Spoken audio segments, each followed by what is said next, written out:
السلام علیکم ورحمۃ اللہ وبرکاتہ۔ رب تعالیٰ سے امید کرتا ہوں کہ آپ سب احباب خیریت سے ہوں گے۔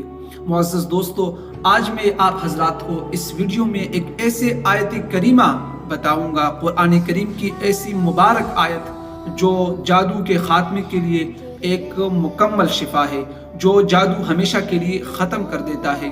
آیت کریمہ کو بھی آپ یاد کیجئے اور ساتھ اس کا جو طریقہ کار ہے وہ بھی سمجھیے۔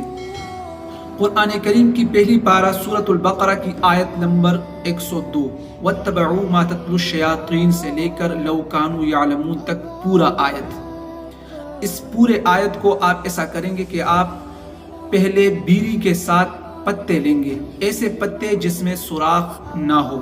اس کے بعد آپ ان 7 پتوں پہ، 7 میں سے ہر ایک پتے پہ اس آیت کریمہ کو 3 مرتبہ پڑھیں گے، یعنی 7 پتوں پہ 21 مرتبہ اس آیت کریمہ کو پڑھیں گے۔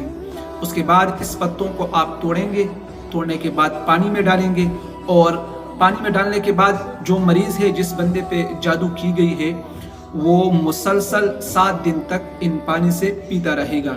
اگر پانی کم ہوا تو اور بھی ڈال سکتے ہیں۔ انشاءاللہ بہت ہی مجرب عمل ہے، فائدہ اور شفا ضرور ہوگا اور جادو ہمیشہ کے لیے ختم ہو جائے گا۔ ہاں، یہ دم کیا ہوا پانی، یعنی جو پانی اس مریض سے بچے، یا ویسے آپ کے گھر میں وغیرہ مکان وغیرہ میں جادو ہے تو آپ اس پانی کو مکان، گھر وغیرہ پر بھی چڑھا سکتے ہیں اور انشاءاللہ شفا ضرور ہوگا۔